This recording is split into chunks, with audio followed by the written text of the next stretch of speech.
sou professor adjunto do Departamento de História da Universidade Federal do Amazonas e professor do programa de pós-graduação em História da UFAM. Bom, minha trajetória, ela começa lá no Rio Grande do Sul, chego aqui em Manaus em 2013.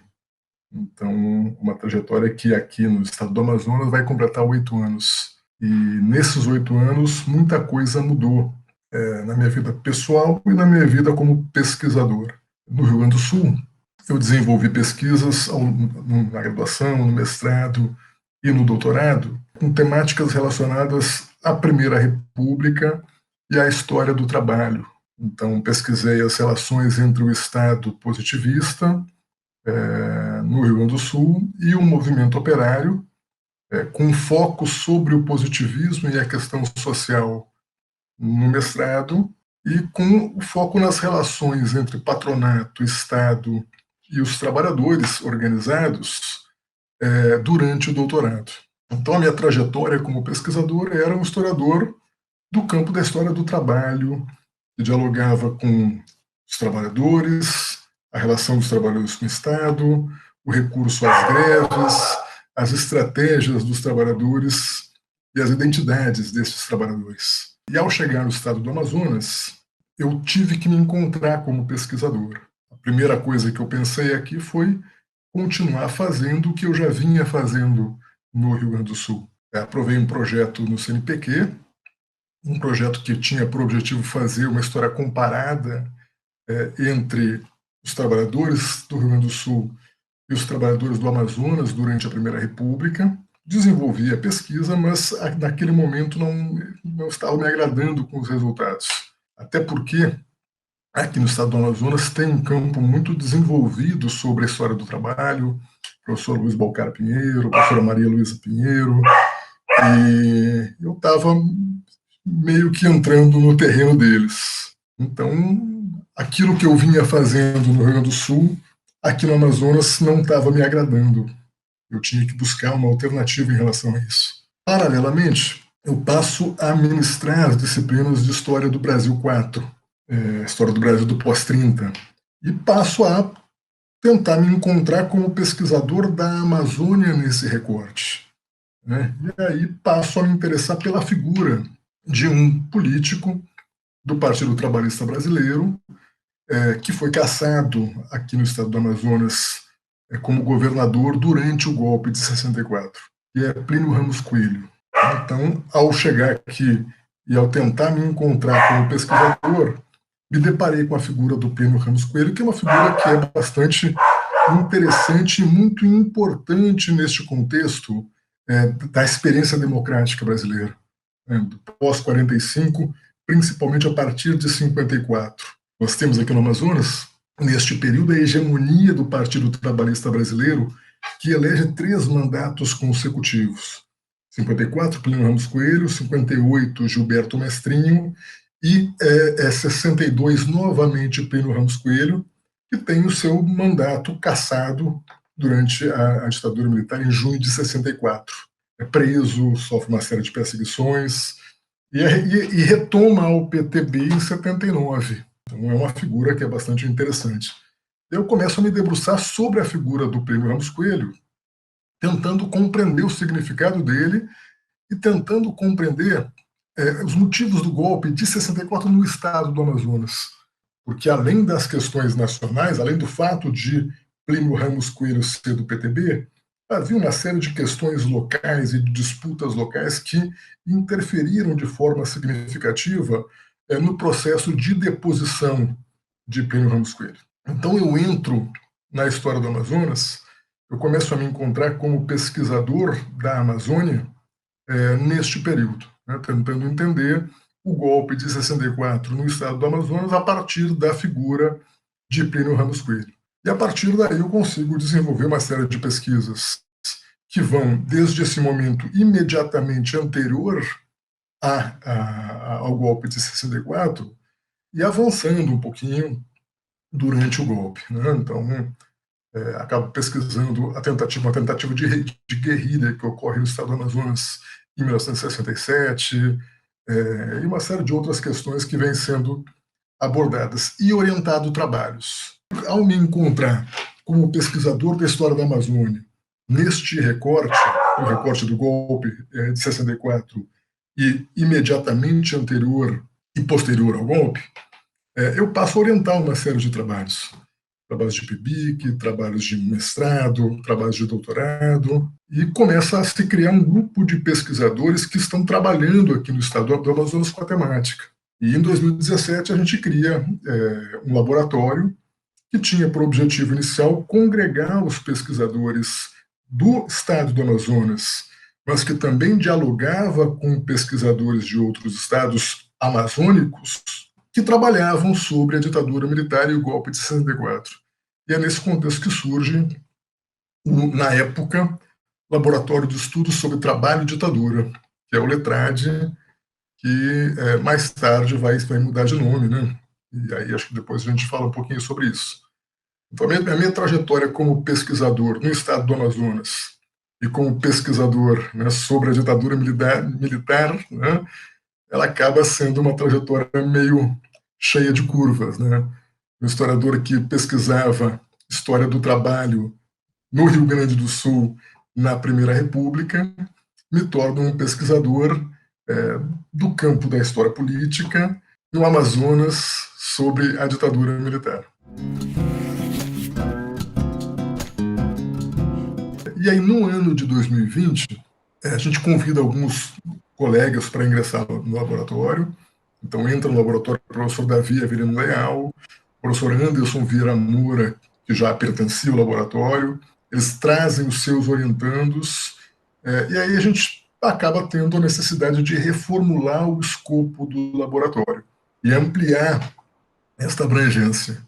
Aí a gente faz uma revisão das linhas de pesquisa, né, dando a elas a possibilidade de conseguir abranger esses novos pesquisadores.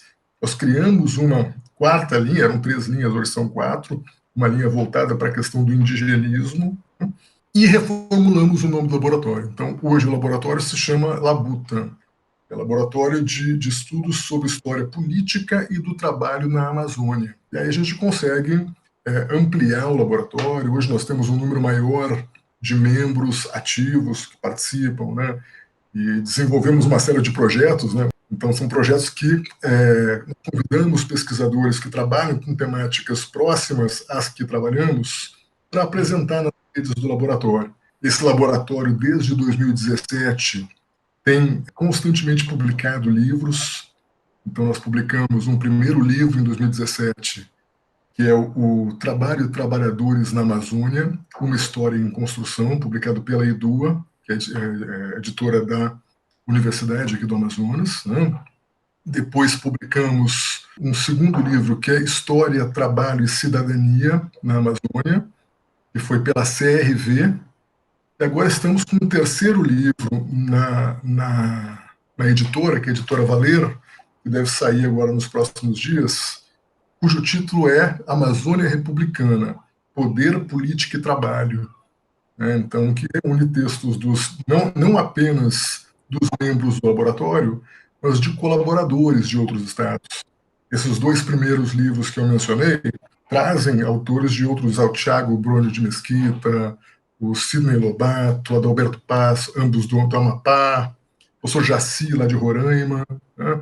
Então, são livros bem plurais e que tentam dar uma ampla visão do que vem sendo produzido aqui na Amazônia mesmo. Em primeiro lugar, assim, acho que a gente tem que considerar que já tem hoje uma produção bastante significativa sobre o tema ditadura militar aqui na região amazônica. Então, em todas as universidades que nós mencionamos e que a gente tem trabalhado, tem professores e tem alunos que vêm desenvolvendo pesquisas muito bacanas. No entanto, essa produção é relativamente recente, né? Então, ainda há muito o que se fazer, é uma produção que vem tendo, nos últimos anos, um impulso bem significativo, né? Mas que falta ainda algumas coisas para a gente trabalhar. Tem sempre uma série de temas que precisamos estudar. E tem bastante no Pará, né, a professora Edilza, que trabalha não apenas com a questão da universidade, né, ela escreveu recentemente um artigo publicado num livro que eu organizei aqui em Manaus, sobre duas pessoas, um era deputado e outro era um líder camponês que foram presos durante a ditadura, né? O nome do artigo é Dois Beneditos, está no livro Trajetórias Políticas da Amazônia Republicana. No Pará ainda tem o Peri Petit, né, que é um cara que também tem um trabalho muito bacana discutindo o golpe. Né? O Thiago Bruno de Mesquita, que trabalha com a questão do desenvolvimentismo, das questões de terra, assim como o Eduardo Gomes, que está em Roraima, ele fez o mestrado dele aqui em Manaus, e neste mestrado em Manaus ele trabalhou com os projetos desenvolvimentistas da ditadura militar no contexto da construção da BR-174 e da usina hidrelétrica de Balbina, e o impacto dessas obras desenvolvimentistas sobre o Sateré-Maué, sobre os Waimiri-Atuari, né? Então, até hoje, o impacto foi muito grande, um genocídio sobre os Waimiri-Atuari. Ele tem excelentes trabalhos sobre isso. Aqui no estado do Amazonas, existem muitos trabalhos que discutem do campo da história política, né? O Thiago Queiroz trabalha com o processo eleitoral a partir das charges, né, publicadas num periódico, que era o periódico A Crítica. Uma curiosidade é que o chargista, inclusive, era pai do Thiago, então ele trabalha com as charges do pai dele. Um trabalho muito bacana, muito interessante. Aqui em Manaus tem a Fernanda, que tem trabalhado com a questão do Partido Comunista Brasileiro e a perseguição que esses líderes sofrem após 64. O Leonardo Bentes trabalha com as resistências à ditadura militar aqui em Manaus, trabalha sobretudo a questão dos estudantes, né, do movimento estudantil, mas ele aborda outras questões além do movimento estudantil. Em Roraima ainda nós temos o professor Jaci Guilherme e a professora Maria José, que trabalham também com questão de terra, trabalham também com a Igreja Católica na defesa das terras. Então, existem uma série de trabalhos bem interessantes que vêm sendo desenvolvidos em vários estados. Eu vou esquecer um monte de gente aqui, né? A professora Maura Leal, de Roraima, também tem um trabalho muito bacana. Ela está desenvolvendo um trabalho de extensão junto com as escolas, tratar a questão referente ao trabalho da ditadura militar na educação básica. E tem bastante gente produzindo um material muito bacana em todos os estados.